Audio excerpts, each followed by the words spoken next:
Прорыв украинской ПВО, удар по офису президента на Банковой, власти заявляют о шоке, детали дела. Британские силы вошли в Киев, Зеленскому оказана помощь, заявление Лондона.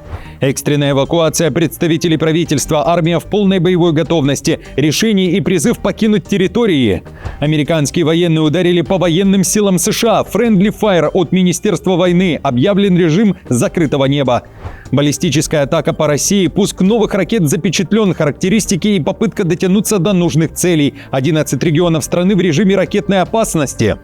Предателей в Германии и слив секретов НАТО Путину. Кто обвинил немцев в работе на Москву? Украина и Россия договорились о перемирии, смерть чиновников после военного удара, заявление Киева о новом вторжении Москвы, а также страшная тенденция в Казахстане, почему произошла серия взрывов за один сезон в заведениях общепита. Об этом и не только, досмотрите.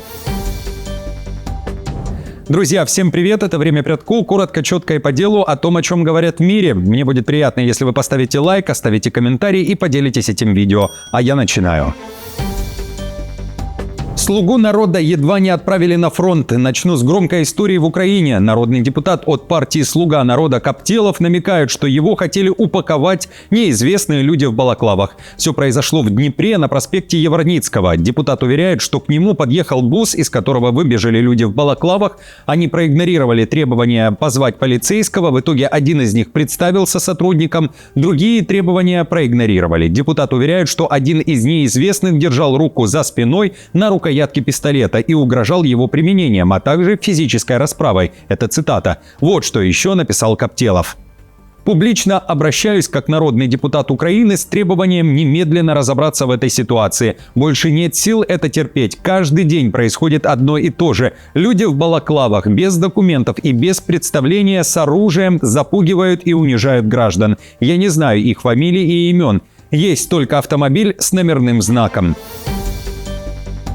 Фица обвинил Зеленского в нежелании восстанавливать транзит российской нефти через Украину. Так словацкий премьер прокомментировал свой телефонный разговор с президентом Украины. Фица говорит, что позвонил Зеленскому из-за чрезвычайного положения в нефтяной отрасли Словакии, требуя ясности, когда и будет ли восстановлен транзит. По его словам, Братислава имеет законное право на импорт нефти до конца 2027 года. Фица заявляет, что предложил Зеленскому создать спецкомиссию ЕС, которая бы на месте оценила повреждение нефтепровода «Дружба» и его способность транспортировать нефть. Но Украина, утверждает премьер Словакии, якобы не позволила такую инспекцию, ссылаясь на позицию спецслужб. В конце концов, Фица и Зеленский договорились обсудить дружбу при личной встрече. Президент Украины предложил совместную встречу со словацкой стороной по всем аспектам украинско-словацкого сотрудничества. Я принял это приглашение и попросил секретариат правительства Словацкой Республики и Министерства иностранных и европейских дел Словацкой Республики в сотрудничестве с украинской стороной найти подходящую дату для такой встречи. При этом я отдаю предпочтение встрече с президентом Украины на территории одного из государств ЕС. В офисе Зеленского созвон с Фица прокомментировали очень коротко. На Банковой сообщили, что украинский президент пригласил премьер-министра Словакии приехать в Украину, чтобы обговорить все актуальные вопросы. Предатели из Германии сливают секреты НАТО Путину. Крайне правая немецкая партия АДГ, которую часто называют пророссийской, подняла тревогу в Берлине, официально запросив у правительства данные о слабых местах обороны Альянса. Информацию, которая может быть ценна для Кремля. Об этом пишет издание «Политика». В материале говорится, что депутаты из АДГ заинтересовались учениями Hedgehog-25 в Эстонии, во время которых украинские дроны условно разгромили натовские подразделения. И, в частности, спикер АДГ по вопросам обороны Рюдигер Лукасен потребовал, чтобы правительство отчиталось перед парламентом о выявленных пробелах в защите от дронов, электронной войне и мобильных силах, а также о сроках их устранения. В Германии оппозиция имеет право требовать ответы от министерства, а те обязаны реагировать, хотя могут скрывать секретные материалы, отмечается в материале. Но военные эксперты уверены, в подобных вопросах следует осторожничать. Оценки учений показывают не только ошибки, но и уязвимости подразделений, скорость их нейтрализации и сроки исправления проблем. Баллистический удар по России. Украина открыто намекает, новое оружие для целей на территории России уже готово. Главный конструктор компании Firepoint Денис Штиллерман опубликовал видео пусков новой украинской баллистической ракеты FP-7. По заявлению разработчиков, эта ракета классической архитектуры для поражения целей на средних дистанциях до 200 километров. Производители прямо называют ее клоном советской ракеты, которую Россия применяет в составе ЗРК С-400, но подчеркивают, у FP-7 иная система наведения и собственная аппаратура управления полетом. Ракета выполнена из композитных материалов. Заявленные характеристики такие: скорость 4,4 Маха, высота полета до 65 километров, боевая часть до 150 килограммов, точность до 14 метров. Максимальное время полета 250 секунд. При этом накануне сразу 11 регионов России оказались в режиме ракетной опасности. В ряде из них тревогу объявили впервые с начала войны. Правительство Чувашии, региона, который находится от Украины в 1000 километрах, заявило о попытке атаки 2 ракетами. Телеграм-канал ШОТ утверждает, что речь идет об украинских ракетах «Фламинго», и они были сбиты. По нашей информации, ни одна из ракет не достигла цели. Никто не пострадал. Обломки упали в лесу в отдалении от населенных пунктов. «Фламинго» — крылатая дальнобойная ракета с заявленной дальностью 3000 километров. Позже МЧС сообщила об отмене режима ракетной опасности. Ранее, напомню, Генштаб ВСУ заявлял, что «Фламинго» применялись по Воткинскому заводу, где производятся российские баллистические ракеты «Ярс», «Булава» и «Искандер». Прорыв украинской ПВО. Удар по офису президента. Россия направила ударный дрон в правительственный квартал Киева, и он туда залетел. БПЛА БМ-35 «Италмаз» зашел в столицу на сверхмалой высоте и целенаправленно двигался к месту, где сидит Зеленский. Об этом пишет издание The Atlantic. В материале говорится, что этот прорыв в самое охраняемое воздушное пространство страны стал тревожным сигналом. Россия использовала для координации дальнобойных дронов систему Starlink, и такой залет и провал стал причиной срочного обращения Киева к Илону Маску за помощью. Американскому миллиардеру были представлены доказательства. Подробности инцидента, который произошел не этой ночью, стали известны только сейчас благодаря новой публикации в прессе 27 февраля. В итоге, пишет издание, был создан белый список пользователей спутникового интернета.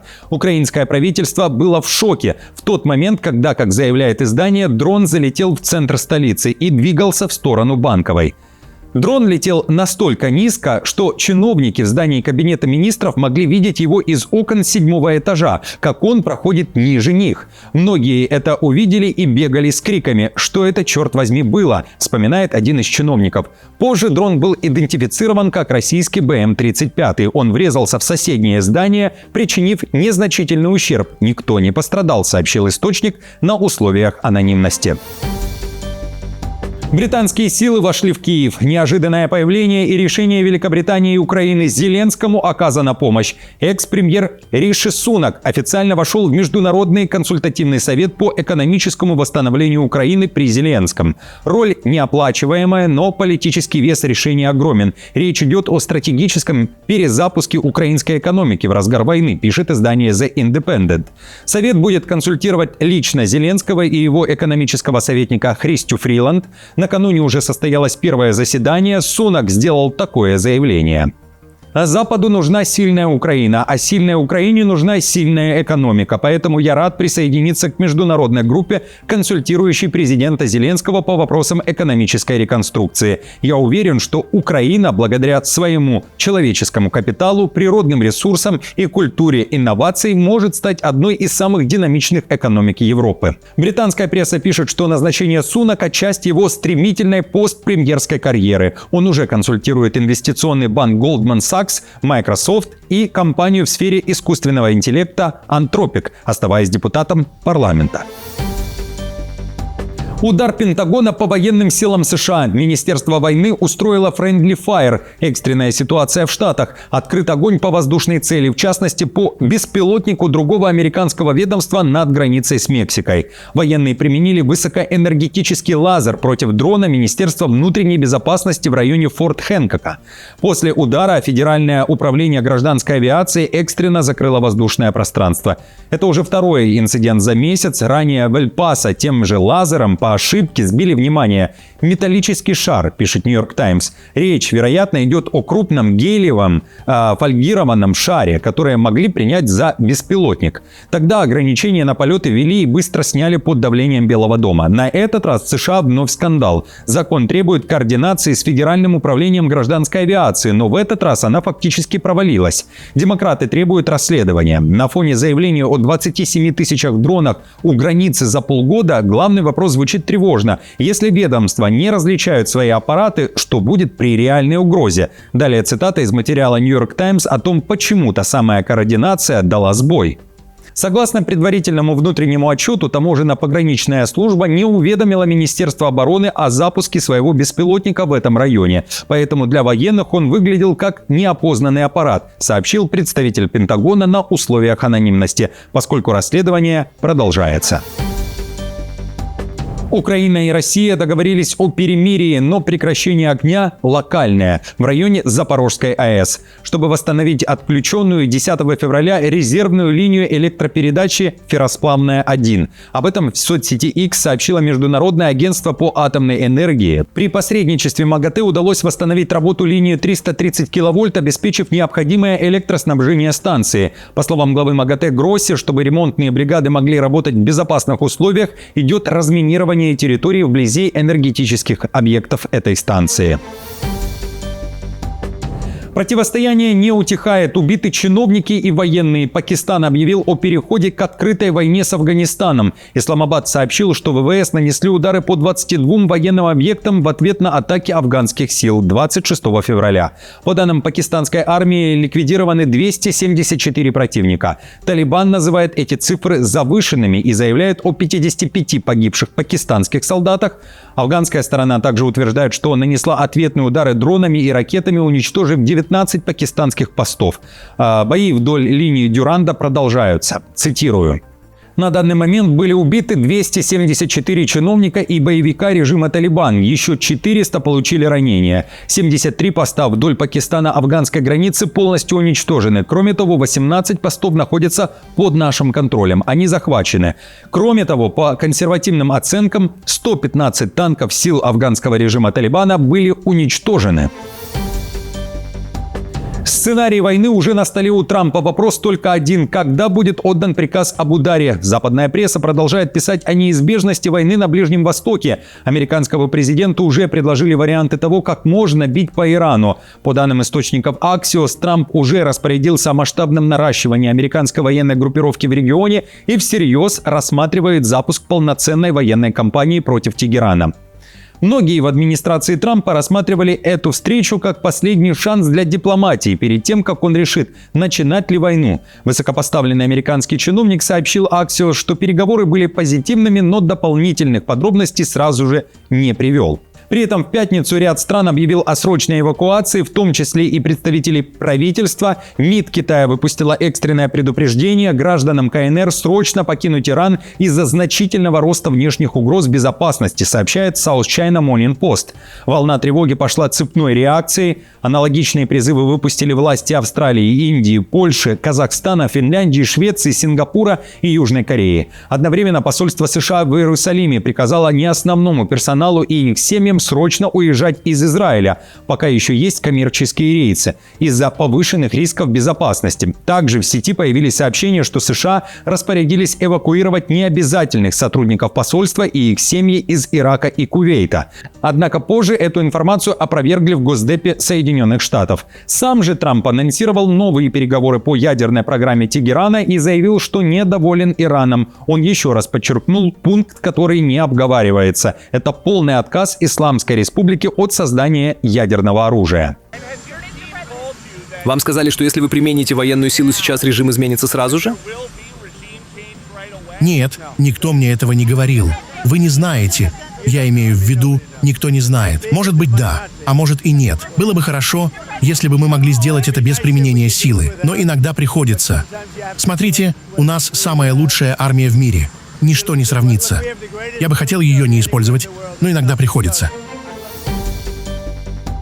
Взрыв в казахстанском кафе может быть тревожной тенденцией. Трагедия в Щучинске забрала жизни 7 человек. Состояние 10 пострадавших крайне тяжелое, они в реанимации, сообщают местные СМИ. В кафе взорвался газ, ранее заявили в МЧС Казахстана. Издание Тенгри Ньюс подсчитало, что за эту зиму в Казахстане произошло 5 похожих случаев. Во всех фигурирует кафе с газовыми баллонами. Власти говорят, использовать пропан-бутановые баллоны внутри кухни общепита без спецразрешений запрещено.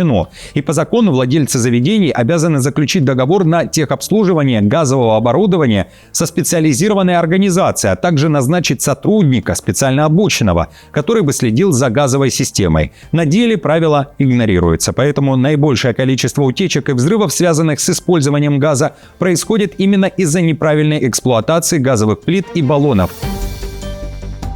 В Украине заговорили о новом и возможном российском вторжении на прилавки магазинов и под чужим флагом. В Украине провал по гречке. На полке может зайти казахская, но с российским следом. О страшном дефиците заявили в Международной ассоциации гречихи. Прошлогодний урожай стал одним из худших за 25 лет. Закрыть дыру фактически может только одна страна – Россия. Раньше экспортом больше всего занимались 3 страны – Украина, Россия и Китай. КНР теперь больше импортирует, чем экспортирует, а Украине купить гречку просто негде, говорит директор ассоциации. Прямые поставки из России невозможны из-за войны, но есть схема через Казахстан. Поставки российско-казахской гречихи смогут удержать цены на крупу в Украине от стремительного подорожания. Цитирую.